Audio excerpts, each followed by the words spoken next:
తెలంగాణ రాష్ట్రంలో పత్తి రైతుల పరిస్థితి దయనీయంగా మారిందని, తేమ పేరుతో కొనుగోలు కేంద్రాల్లో వారిని దారుణంగా మోసం చేస్తున్నారని తెలంగాణ జాగృతి అధ్యక్షురాలు ఎమ్మెల్సీ కల్వకుంట్ల కవిత తీవ్ర ఆగ్రహం వ్యక్తం చేశారు. కాటన్ కార్పొరేషన్ ఆఫ్ ఇండియా కేంద్రాల్లో అధికారులు సృష్టిస్తున్న ఇబ్బందుల వల్ల రైతులు గిట్టుబాటు ధర కోల్పోయి ప్రైవేటు వ్యాపారులను ఆశ్రయించాల్సి వస్తుందని ఆమె ఆవేదన వ్యక్తం చేశారు.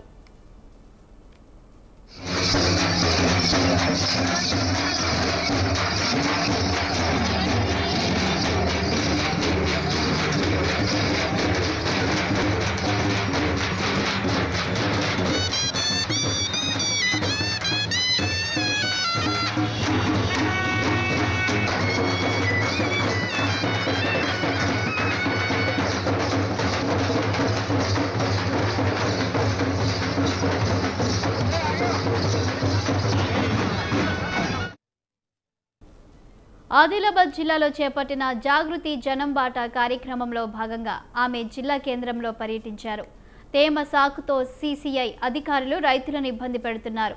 దీంతో దిక్కులేక రైతులు తమ పంటను ప్రైవేటుకు అమ్ముకుంటున్నారు.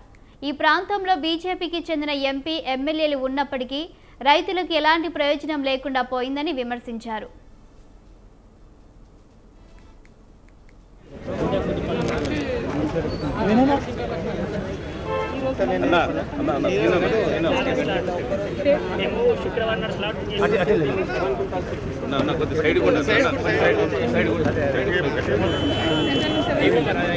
ఇన్ఫర్మేషన్ లేదు కదా, సెక్రటరీ లేదు, మార్కెట్ సెక్రటరీ 13 క్వింటాల్స్ ఉండే పోయిన సంవత్సరం 12 క్వింటాలు ఇచ్చేసి ఈ సంవత్సరం స్టార్టింగ్లో 1 క్వింటాల్ నుంచి 13 క్వింటాలు ఇచ్చిన ఎకరము.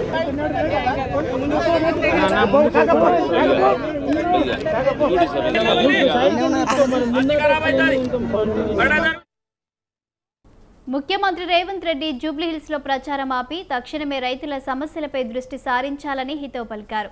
తేమ శాతంతో సంబంధం లేకుండా పత్తిని గిట్టుబాటు ధరకు సీసీఐ కొనుగోలు చేసేలా ప్రభుత్వం చర్యలు తీసుకోవాలని ఆమె డిమాండ్ చేశారు.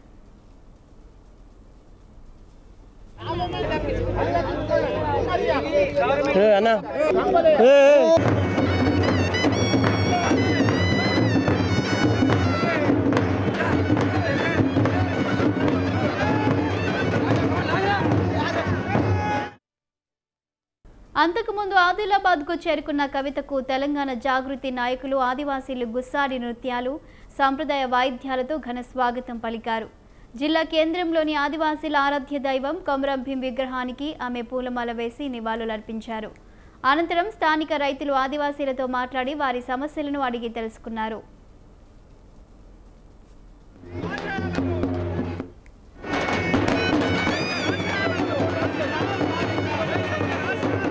మేము ఇవాళ కోరేది ఒకటే, డిమాండ్ చేసేది ఒకటే, కాంగ్రెస్ ప్రభుత్వాన్ని.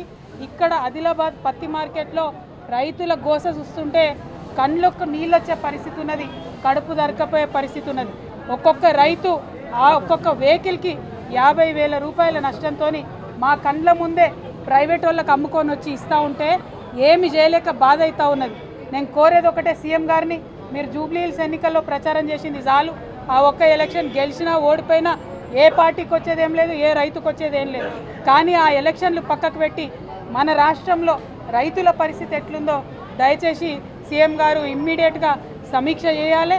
తక్షణమే కొనుగోళ్ళను ఆపాలి.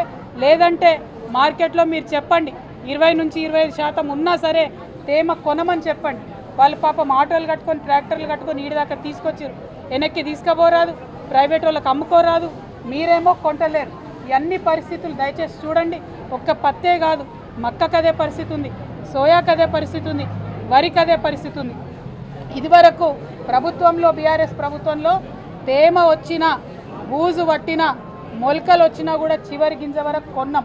అదే చిత్తశుద్ధి ఏ ప్రభుత్వం వచ్చినా తెలంగాణలో అది రూల్ కావాలి. ఈ పార్టీ ఆ పార్టీ అని కాదు, రైతుకి లాభం జరగాలన్నదే ప్రధానమైన రూల్.